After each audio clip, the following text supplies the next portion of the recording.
নমস্কার। আজকে কথা বলবো সেকেন্ড হ্যান্ড বা ইউজড ক্যামেরা নিয়ে। আপনারা সকলেই জানেন যে এখন মিররলেসের যুগ। প্রত্যেক বছর নতুন নতুন ক্যামেরা বেরোচ্ছে, নতুন নতুন মডেল, নানান টাইপের স্পেকশিট। এটাতে কি হয়েছে যে সেকেন্ড হ্যান্ড মার্কেট বা ইউজড ক্যামেরা মার্কেট কিন্তু সাংঘাতিকভাবে বুস্ট হয়েছে। আগের জেনারেশনের যে ডিএসএলআরগুলো ছিল সেগুলো কিন্তু এখন সেকেন্ড হ্যান্ড মার্কেটে বেশ ভালো কম দামে পাওয়া যাচ্ছে। খুব ভালো কোয়ালিটির ক্যামেরা। আপনি যদি দেখেন তাহলে দেখতে পাবেন যে নিকনের D850, ক্যাননের 5D Mark IV, এগুলো কিন্তু খুব অ্যাফোর্ডেবল দামে ইউজড মার্কেটে পাওয়া যাচ্ছে। তবে ইউজড মার্কেটে একটা ভয় থাকে যে ক্যামেরাটা আসল কিনা বা গ্রে ক্যামেরা কিনা। ইউজড ক্যামেরা মার্কেটে যখন আপনি কোনো ক্যামেরা কিনবেন, আমার মনে হয়েছে কিছু কিছু পয়েন্টে লক্ষ্য রাখা অত্যন্ত দরকার। সবচেয়ে আগে হচ্ছে গিয়ে শাটার কাউন্ট। ছবির ক্ষেত্রে, বিশেষ করে ছবি তোলার ক্ষেত্রে ডিএসএলআর বা মিররলেস দুটোতেই কিন্তু মেকানিক্যাল শাটার থাকে। ইলেকট্রনিক শাটার এখনও পর্যন্ত সেই পর্যায়ে গিয়ে পৌঁছায়নি যে পর্যায়ে পুরো এন্টায়ার সেন্সর রিড আউট অনেক ফাস্ট হয়। কয়েকটা ক্যামেরা বেরিয়েছে, যেরকম Z8, Z9 নিকনের, আর অন্যদিকে হচ্ছে গিয়ে সোনির A9 III। সোনির A9 III global shutter, ওটার মধ্যে কোনো রকম মেকানিক্যাল শাটার নেই। তেমনি নিকনের Z8, Z9 এর মধ্যে কোনো রকম মেকানিক্যাল শাটার নেই।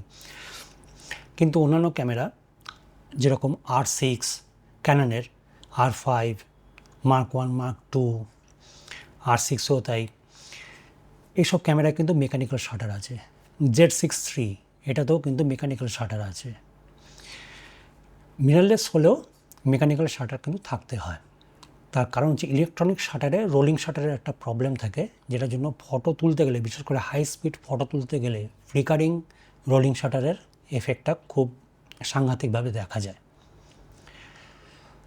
এই কারণে যে কোনো ক্ষেত্রেই ডিএসএলআর বলুন বা মিররলেস বলুন, সেকেন্ড হ্যান্ড মার্কেটে যখনই কিনবেন প্রথমে শাটার কাউন্টটা দেখে নেবেন। মেকানিক্যাল শাটার থাকলে একটা শাটার কাউন্ট হবেই। আমি এখানে দেখিয়ে দিচ্ছি যে কিভাবে আপনি শাটার কাউন্ট বের করবেন। গুগলে শাটার কাউন্ট বলে সার্চ করুন। এরকম অনেক সাইট পাবেন যেখানে আর কি ক্যামেরার শাটার কাউন্ট পাওয়া যায়। আমি এখানে চয়েস করেছি ক্যামেরার শাটার কাউন্ট বলে একটা ওয়েবসাইট। চুজ ফাইল,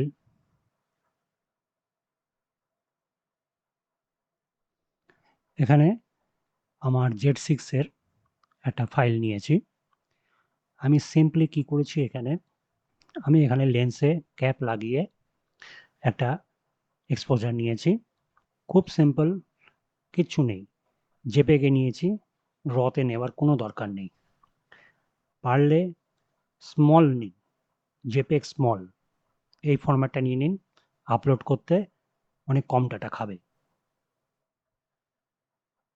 ওপেন করি, আপলোড। আমার Z6 ক্যামেরায় শাটার কাউন্ট হচ্ছে 8681।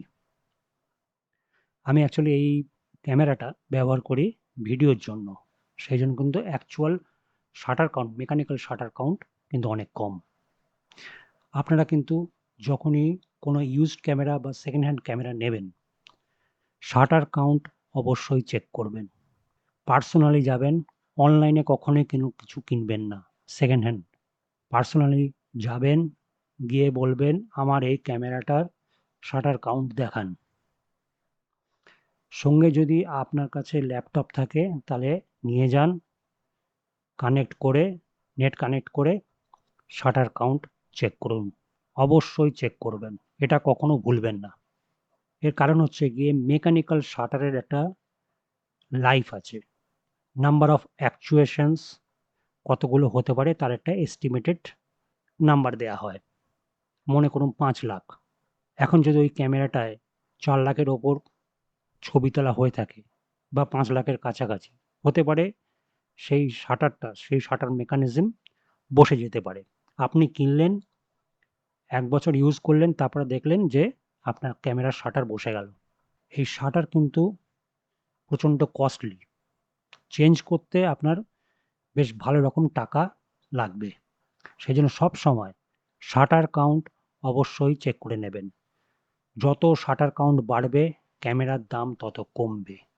যত শাটার কাউন্ট কম হবে ক্যামেরার দাম কিন্তু বাড়বে। এটা মনে রাখবেন। মেকানিক্যাল শাটারটা হয়ে গেল। এবারে দেখবেন সেন্সর।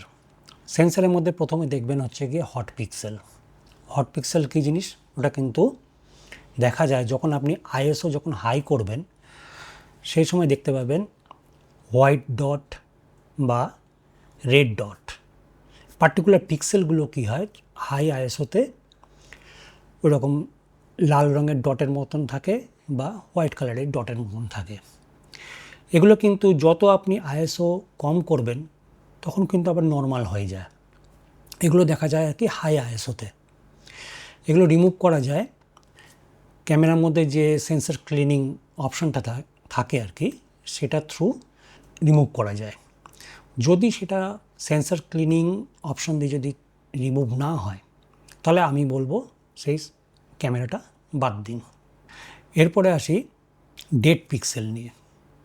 ডেড পিক্সেল হচ্ছে সেই পার্টিকুলার পিক্সেলটা একদম ডেড হয়ে গেছে সেন্সরের, সে আর কোনো রকমভাবেই কোনো কিছু ক্যাপচার করছে না। এইসব ক্ষেত্রে সবসময় দেখবেন একটা হোয়াইট পেপারে এগেনস্টে ছবিটা নেবেন। ছবি নিয়ে দেখবেন যে কোনো ব্ল্যাক স্পট আছে কি না, ডাস্ট নয়, ব্ল্যাক স্পট, পার্টিকুলার একটা পিক্সেলে কোনো রকম ছবির ইনফরমেশন নেই, লাইটের ইনফরমেশন নেই, সেটা কিন্তু ডেড পিক্সেল। ডেড পিক্সেল কখনোই ঠিক হয় না, সেই ক্যামেরা বাদ দিন। আর একটা ব্যাপার আছে, অনেক সময় কী হয় যে লেজার লাইট যেগুলো আছে সেগুলো কিন্তু সেন্সর ক্ষতি করে। নানান টাইপের পার্মানেন্ট ডেড পিক্সেল, কালার্ড কিংবা কমপ্লিটলি ব্ল্যাক সেন্সরের ওপর তৈরি হয় যদি আর কি খুব বেশিক্ষণ লেজার লাইট ওই সেন্সরের ওপর এক্সপোজ হয়। এসব ক্ষেত্রে কিন্তু সেই সব ক্যামেরা একদম বাদ। ডেড পিক্সেল কখনোই ঠিক হয় না। এরপরে দেখবেন যে সেন্সরের ওপর কোনো স্ক্র্যাচ আছে কি না। সেন্সরের ওপরে একটা গ্লাস থাকে, যেরকম মোবাইলের ওপরে একটা গ্লাস থাকে সেরকম টাইপের সেন্সরের ওপরেও কিন্তু একটা গ্লাস থাকে। সেন্সরের ক্যাপ খুলে দেখবেন যে ওটার মধ্যে কোনো স্ক্র্যাচ আছে কি না। এটা আরও ভালো করে বোঝা যায়, মোবাইলে লাইট থাকে, এই লাইট অন করবেন, অন করে সেন্সরের ওপর অ্যাঙ্গেলে দিয়ে দেখবেন, কোনো স্ক্র্যাচ থাকলে কিন্তু পরিষ্কার দেখতে পাবেন এই লাইটগুলোতে।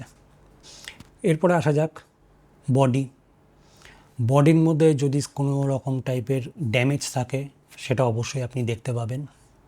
অনেক সময় কী হয়, যখন ক্যামেরা খুব বেশি ব্যবহার হয় নানান জায়গায় চটে যায়, রঙগুলো উঠে যায়, সেগুলো এমন কিছু ব্যাপার না, কিন্তু দেখবেন কাজ করছে কি না, অটোফোকাস কাজ করছে কি না। নিজের লেন্স নিয়ে যাবেন, অ্যাটাচ করে দেখবেন অ্যাপারচার, আইএসও, শাটার সঠিকভাবে কাজ করছে কি না। যে কোনো ক্যামেরায় শাটার কাউন্ট আমি আগেই বলেছি খুব দরকারি জিনিস। এবার বলি একদম শেষ পয়েন্ট, অনলাইনে কখনোই সেকেন্ড হ্যান্ড ক্যামেরা কিনবেন না। যখন সেকেন্ড হ্যান্ড ক্যামেরা কিনবেন নিজে যাবেন, পার্সোনালি ক্যামেরাটা চেক করুন, সমস্তগুলো যা যা পয়েন্ট বলেছি, আর এছাড়াও অনেক পয়েন্ট থাকতে পারে, আমার এখন যা যা পয়েন্ট মাথায় এসছে সেটা আমি বললাম। ভালো করে চেক করুন, যদি সঙ্গে যদি লেন্স থাকে, মানে যেখান থেকে আপনি কিনছেন সেই ক্যামেরার মধ্যেই লেন্স রয়েছে, সেটাও ভালোভাবে চেক করুন, সেটার একটা আলাদা প্রসেস আছে। পারলে নিজের লেন্স নিয়ে যান, অ্যাটাচ করে দেখুন, কীরকম কাজ করছে। অনলাইনে কখনোই না। সবচেয়ে ভালো হয় বিল থাকলে, বিলের সাথে সেই ক্যামেরার সিরিয়াল নাম্বার মিলিয়ে দেখুন। বিল ছাড়া কিনবেন না, এড়িয়ে যান। গ্রে ক্যামেরা হলে কিন্তু বিপদে পড়বেন, আপনার টাকা জলে যাবে। মোটামুটি এই কয়েকটা পয়েন্ট মাথায় এলো, এছাড়াও অনেক কিছু হতে পারে। আপাতভাবে এই ভিডিও এখানেই শেষ করছি, আবার দেখা হবে। নমস্কার।